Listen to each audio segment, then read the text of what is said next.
ओम शांति। मेरा शरीर का नाम है बीके तपति। मैं वेस्ट बंगाल दुर्गापुर सेंटर से हूँ। मैं मेरा एक अनुभव सुनाती हूँ। 2020 में मेरा गले के अंदर एक लैंप सा हुआ था, लेकिन कोई दर्द नहीं था, कुछ भी नहीं था। तो कब से हुआ मुझे पता नहीं था। जब विजिबल हुआ तब सभी ने बोला यहाँ क्या हो रहा है। तो मेरा सोसाइटी में एक बहन ने बोला ये दीदी वो दिखा लीजिए, ये खराब होता है, मेरे साथ ऐसा हुआ। तो मैं घर में आके जुगल के बोला, तो जुगल बोला ठीक है चलिए। तो हमारा कंपनी का बहुत बड़ा हॉस्पिटल है, वहाँ ENT जी गले में है, इसीलिए ENT स्पेशलिस्ट के पास गया। जाके बोला तो ENT डॉक्टर ने देखा और बोला आप कुछ माइंड मत कीजिए, लेकिन ये ना खराब माने हम डाउट कर रहे हैं ये खराब हो रहा है, आप इमीडिएट सर्जन के पास चले जाइए। सर्जन के पास आया तो FNAC और गले का जो और भी टेस्ट होता है वो सब कराया। तो मालूम पड़ा जे ये कैंसर हुआ। तो कैंसर का चिकित्सा मैंने ट्रीटमेंट हमारे हॉस्पिटल में नहीं होता। तो डॉक्टर ने बोला कहाँ आपको रेफ़र करना है। तो ये रोग सुन के कोई भी डर जाता है, लेकिन तब बाबा ने हमारे अंदर इतना हिम्मत भरा, एकदम नॉर्मल रहा हम लोग, और बोला जे हम लोगों का कोई एक्सपीरियंस नहीं है, आप जहाँ भेजना चाहते हैं वहाँ भेज दीजिए।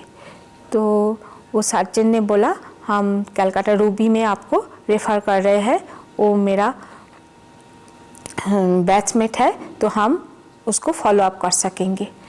तो आके देखा जो ऑन्कोलॉजिस्ट है वो एशिया का नंबर 1 ऑन्कोलॉजिस्ट है, श्यामल गंगोपाध्याय। तो वो मेरा ऑपरेशन किया और ऑपरेशन हुआ। ऑपरेशन के बीच 1 महीना रहा। तो उस टाइम में बाबा मिलन करने के लिए आया। तो बीच में एक डॉक्टर को दिखाया, लोकल डॉक्टर को, जे हम ये ऑपरेशन करना पड़ेगा। तो बोलते हाँ ये ऑपरेशन करना पड़ेगा और इमीडिएट करना पड़ेगा। तो जुगल को बोला नहीं, मैं बाबा मिलन करके ही जाऊंगी। तो ईस्टर्न जोन का फरवरी महीना में बाबा मिलन था। तो हम बाबा मिलन करके 1 मार्च बाबा मिलन था, 27 फरवरी को आया, बाबा मिलन करके गया 9 मार्च। और 2-3 दिन के बाद हम हॉस्पिटल में एडमिट हुआ और 17 मार्च मैंने एडमिट हुआ और 19 मार्च मेरा ऑपरेशन हुआ। और 20 मार्च से जनता कर्फ्यू चालू हुआ। तब कोरोना के पीरियड चल रहा था, इसीलिए डॉक्टर ने बोला अभी आपको हॉस्पिटल से रिलीज़ कर दिया जा रहा है, क्योंकि हॉस्पिटल में रहेंगे तो ये पेशेंट एकदम आप मर जाएंगे। यहाँ इतना सारा पेशेंट आ रहा है कोरोना का। तो गाड़ी फाड़ी कुछ नहीं मिल रहा था कलकत्ता से आने के लिए। हम दुर्गापुर में रहते हैं। तो दुर्गापुर में फ़ोन किया तो दुर्गापुर से एक एम्बुलेंस भेजा हमारा एक कॉलीग्स ने। तो वो आया, एम्बुलेंस के साथ हम लोग गया।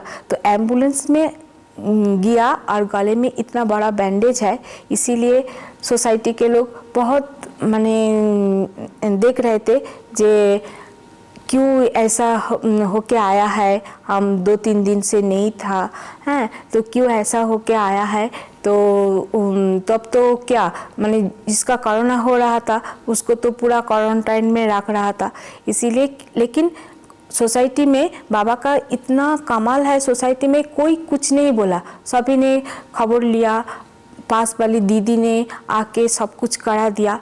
और तब काम वाली माने कुछ नहीं सोसाइटी में घुसने के लिए नहीं दे रहा था। तो बाबा ने इतना बड़ा ऑपरेशन 57 स्टिचेस था, तो ऐसे गोद में उठा के माने मुझे माने वो पीरियड निकाला, मुझे कुछ मैंने मालूम नहीं पड़ा। जे इतना बड़ा ऑपरेशन, घर में काम भी करते थे, जुगल तो सहयोगी थे ये, लेकिन हाँ घर में काम भी थोड़ा करना पड़ता था। हाँ तो मैंने मुझे कोई एहसास नहीं था जे इतना बड़ा ऑपरेशन, इतना कष्ट हो रहा है। 6.5 घंटा लगा था ऑपरेशन होने में। तो ये एक मेरा अनुभव है। और मेरा आँख में -23 पावर था, हाई मायोपिया था।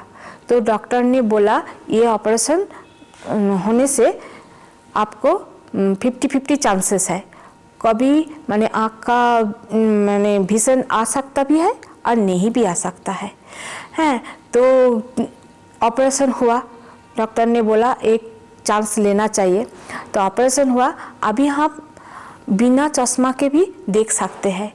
जिस दिन ऑपरेशन हुआ उस दिन मैंने बाबा को बोल के किया था, बाबा हम मैंने आसमान का तारा सितारा नहीं देख सकते हैं, ठीक दूर से हम जोक करते हैं, आपका ज्योति नहीं देख सकते, तो मेरा मैंने दृष्टि आपके जैसा होना चाहिए। तो देखिए मेरा मैंने अभी हम खुले आँख से भी नहीं, चश्मा के बिना सब कुछ देख सकते हैं। ये बाबा का ही कमाल है, ये मेरा अनुभव है।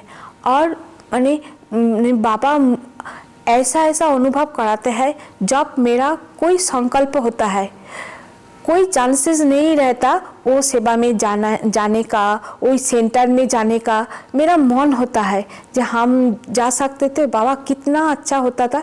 तो बाबा कैसे कैसे करा के वहाँ मुझे ले जाता है। इसीलिए मैंने बाबा को सब समय शुक्रिया अदा करता है और बोलता है कि बाबा आप तो मुझे भरपूर करते जा रहा है, मैं क्या कर रही हूँ, मैं तो आपको, इसलिए मेरे जोक बहुत बहुत पसंद है बाबा के साथ रहना। कोई बोलता है कि आप इतना कम क्यों बोलते हैं, ठीक से बात नहीं करते, बात करते हैं, लेकिन मुझे ना बाबा के साथ रहना, बाबा के साथ बातें करना, बाबा के साथ मैंने सब कुछ बाबा के साथ करना मुझे बहुत पसंद है। इसलिए मैं बाबा का बहुत बहुत शुक्रगुजार हूँ। और मेरा जुगल भी बहुत सहयोगी है, वो भी ज्ञान में चलता। 2010 साल में आई तो बीच में मैं चला गया, मैंने फैमिली का प्रेशर था, इसीलिए बीच में मैं चला गया। लेकिन मुझे अंदर ही अंदर होता था कि मैं उधर जाऊं, वो कोर्स कराऊं। वो दीदी लोग को देखते थे तो मेरा इतना उमंग उत्साह होता था, मुझे भी ऐसा ही होना है, मुझे भी ऐसा ही होना है। तो बाद में फिर से सभी को कन्विंस करके मैं फिर से कोर्स किया और फिर से ज्ञान में आ गया। तो एक मज़े के बात बोलूँ तो कोर्स करते करते मैं दीदी ने बोला आप मुरली सुनने के लिए जाइए। तो मैं क्लास में बैठा तो मुरली हो रहा था, तब मेरा पहली बार, तब मेरा मैंने अनुभव नहीं था मुरली क्या होता है। तो तब तो मुरली समझ में भी नहीं आ रहा था। तो मैंने बोला जो सब कुछ तो हो गया, मुरली तो नहीं सुना, मुरली तो नहीं सुना। लेकिन आज मैं मुरली का इतना मैंने दीवाना हूँ, मुरली सुनने के बगैर, मुरली बोलने के बगैर मुझे अच्छा नहीं लगता। और बाबा ऐसा अनुभव कराया, हम सेंटर से 2-3 जगह मुरली सेवा के लिए जाते भी है, घर में भी मुरली सुनने के लिए आते हैं। तो सभी ने बोलते हैं हाँ अच्छा ही मुरली सुनाते हैं। तो ये मैंने मेरा अनुभव है, मैंने बाबा किया, मैंने कितना मैंने